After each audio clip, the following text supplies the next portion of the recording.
Welcome to the Slick Boy podcast. Today we'll be talking about fandom and how fandom is not just a big thing, but it's a part of you and it identifies who you are. So Scott, do you want to take off what fandom is? You want to define the term for everyone here? Of course, yeah. So fandom is essentially a big group of people that really just congregate over one subject, and they don't just like the subject, they love it. They find, every single bit of merchandise, video games, just all that stuff, they fandom over it. They try to come up with their own sort of universe for it, and they try to tailor it to their own beliefs. Yeah, so that would also be under the term cultural production, which we'll get into later. Also, something from the documentary, the George Lucas versus the People documentary, that always stuck out to me was someone said it in the documentary. I can't remember who, but they said fandom is born out of fascination and frustration, which I think is probably the most accurate definition I've ever heard of it. Oh, 100%. In that Star Wars documentary, essentially, it's a bunch of people that are fans of the series, but they're not, like I said before, fandom is not just surface level. This thing is a part of their life. In this documentary, people described how they loved the original trilogy of Star Wars. Yeah. They were in love with it. They grew up with it. They just it was a part of their childhoods. But then when they came out with the new trilogy, people were up in arms. They were so disappointed. They felt like George Lucas just butchered the series. And there were people using very hateful words towards George Lucas for something that's not even real. Yeah. And honestly, they go back to that point where it defines who you are. When George Lucas made the re-editing of the original trilogy, a lot of people were upset about that because they grew up with this original trilogy that they knew and loved, and it was a part of them. They brought it in to their own lives and learn from what the characters did. Luke Skywalker, they learned that it doesn't matter who you are in the universe, you can always change, or you can always create change for the world. And they saw that and they homed that into their own experiences. And then when George Lucas went back and recreated and re-edited everything, it felt like a piece of them died off. So yeah, it's I know this relates to what's called mythic analysis. Essentially, it takes that mythical ideal and ties that to the real world. Yeah. And people, I guess for an example of this, in Star Wars, there's the Republic and then there's the Federation. Right. This relates to the two-party system that we have in our Definitely, government today. So it's this isn't just something that's fake or just not real. This is something that ties in with society as a whole, and that's why I think makes it a really popular series. People can attach to it and build up and kind of create their own universe. You know what that's also called? That's also called personalization, and where that's when a fan decodes a text based on their own experiences, occupation, social class, or whatever is unique to them, and basically uses that and brings their own unique perspective into that same story that everyone is watching, and they bring it into their lives and make it personal for them, just what it's called. So all right, is there anything else you want to talk about? Talk about something that makes you part of that fandom, who you are. So I guess we can also talk about so I guess what's do you personally have a fandom that you follow? Are you to that level in any way? What's the closest, if anything, would you say you have to something? I know it's a tough question. That is a very tough question. Where do your loyalties lie, TJ? I guess I would say I've always been a fan of the Lord of the Rings and that fantasy kind of setting, and because of that, I have not only seen the movies multiple times, but I've for Halloween have dressed up as characters from those movies, or have bought all the video games, and have even got my girlfriend who's never seen any of the movies, I got her to watch all of them just because I love that those movies so much. And I feel there's a deeper meaning with that as well, and it kind of relates to Star Wars a lot, where two hobbits, these hobbits are probably the lowest race in the Lord of the Rings. They're small, they're not very strong, they don't really do anything outside the Shire. They kind of just live in their peaceful little area, but that's really it. But these two hobbits, Sam and Frodo, they changed the whole entire world. Yeah. Just two small people, and I think that's a deeper message for how it doesn't matter who you are, big or small, you can create change of some kind of like Luke Skywalker did. Yeah, you could say there are small people with big dreams. Yeah, small people with big dreams. But there's also negative things about fandom, which is what we call anti-fandom, which is when a group of people come together to trash on something and like put something down, or how like basically how fandom can sometimes go too far. And the example I would like to use is the Rick and Morty Szechuan sauce. Yeah, that was nuts. That was crazy. I heard all about that when they brought the Szechuan sauce back or whatever. Yeah, so basically, if you don't know what that is, Szechuan sauce was a sauce made for McDonald's to promote the Mulan movie, I believe. And Rick and Morty, the creators Dan Harmon and Justin Roiland, they brought back the Szechuan sauce like as just like for comedic effect for the show. You know, like it hasn't been around since the 90s. But since Rick and Morty got so popular, that the sauce came, like McDonald's brought the sauce back, and although it was like there was a lot of good things that came from it, there was also a lot of bad. Like there was videos of people harassing like employees and other McDonald's customers for like the Szechuan sauce. Like they would jump on top of the counters and kick stuff over, and just like basically it just looked bad for both McDonald's and the Rick and Morty fan base. Yeah, because I know it's like they take it to heart. Like, you know, there's their fandom, so they really take to heart the character. Like I know Rick in Rick and Morty, that's something he would do without a doubt. He would act out, you know, really wouldn't filter his emotions. He would just kind of act out and just do whatever he wanted. And this is kind of what that demonstrates, the fact that there's such a big connection that no one realizes between these two worlds. And it's really crazy how people can take it super seriously. Yeah, and also like just to relate it back to me, like I was a big fan of Rick and Morty. I started watching this show when season 2 was coming out, so and season 3 is when it really gained popularity.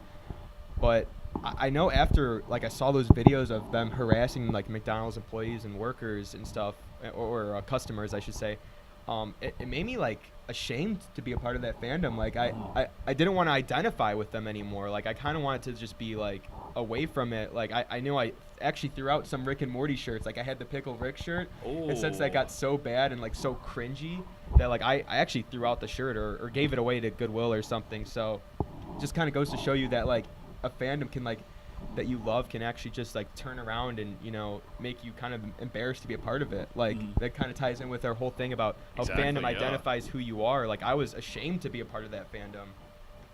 And then also I want to switch over back to that cultural production that we were talking about, because this definitely relates to how fandom relates to us, like how it's a part of you. It defines who you are. So with cultural production, that's when you create new stories, characters, or lore for the fandom that you love. And this can be done through like fan films, like artworks, fan fiction, a whole bunch of stuff like that, short films. Yeah. And one of the examples I want to use is like the one I used for our presentation, that Darth Maul YouTube clip. And basically like it can just show you how like fan-made videos can also outrival like the media and like mainstream media movies. And basically like I know you've seen Star Wars movies. Oh, of course. Darth Maul was not portrayed as he was hyped up to be in all the trailers. Oh, without a doubt, yeah. Everyone thought he was going to be the new Darth Vader. Like, he was going to be the new villain for the whole entire prequel trilogy, and then he dies in the first movie, and in a kind of like a lame way too. Or supposedly dies. Yeah. Because they tried. Let's see. What's weird to me is that they try to like tie in the Star Wars books, because there's books called Star Wars Legends. Right. And it used to be canon. This goes in a whole other issue. Yeah. Basically, there were all these books, a book series that, for some reason, George Lucas decided to just out of nowhere make them not canon. Right. And if you don't know what canon means, essentially a part of the actual story. Right. And just like that, you know, people were outraged when they were told that the books are no longer canon. And Darth Maul ties into this because he comes back in the books. He didn't die from that. Yeah. But they basically built off of already a shaky platform. Yeah. And just took it straight down into the pit. So I did that. That was good. But yeah, it just and also with that Darth Maul video, it just also shows you that like fans, they weren't satisfied with the way he was portrayed in the first movie or the canon movie, and they were like, you know what, like this character is really cool, or, you know, badass, and we want to like make a whole like video just dedicated to him. So they did, and like the choreography, special effects, and everything, the writing even in it was like really good, and it just shows how like fans who like love something and like identify with the fandom can like really create something of their own and make it who they are, and like you know, kind of just like take themselves and put it in this creation of like a short film and bring it out to the world to kind of just show them their love for the fandom. So exactly, like what really matters is not always the production value, but rather the heart that goes into making it. Like you were saying earlier, they take some of those films that were made by fans and they're like, this is better than the actual movie itself. And I watched a couple of them, and it's actually pretty crazy how much effort people put into these. Like one clip, I believe, somebody actually set themselves on fire for it. Now, they were like safe. They made sure they were like a safe outfit for it. But they actually were willing to go that far to create. I forgot what scene they were trying to recreate. Or it was for the Indiana Jones. That was Indiana Jones, actually. Yeah, I was gonna say, what was that in Star Wars? No, it was Indiana Jones. Yeah. And I think it was Raiders of the Lost Ark. Someone gets caught on fire, and they're willing to put in that extra effort and set themselves on fire for that extra effect. And that's what really pushed it to like the upper echelon of like fan-made content. Yeah, that falls under textual productivity, actually. Textual productivity is, if I can find it in my notes somewhere, I know it's here somewhere. Textual productivity is... Give me 1 second.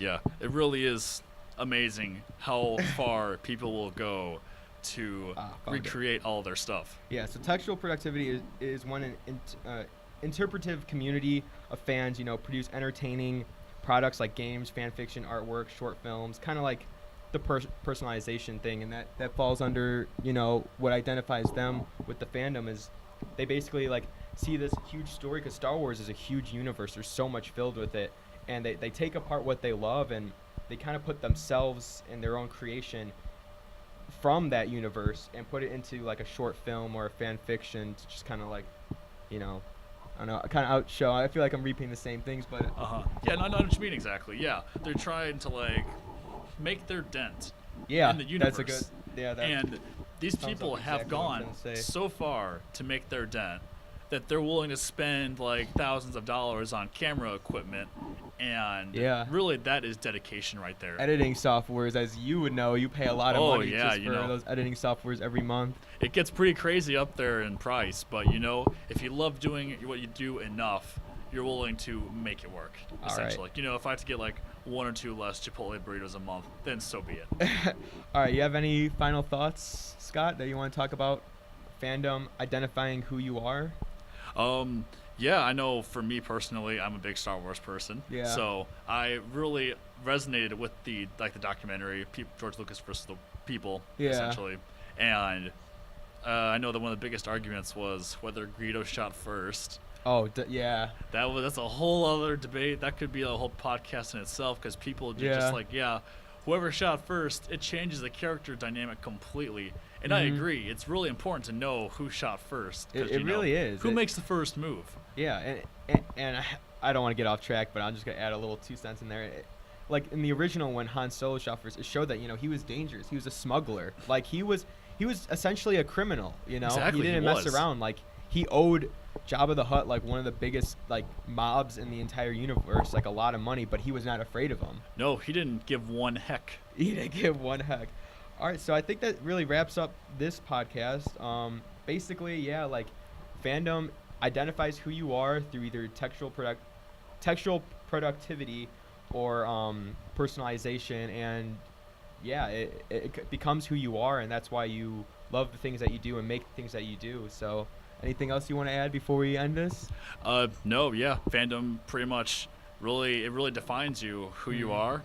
And be sure to hit that big red subscribe button, ring that bell, and thank you for watching. Yep, thank you.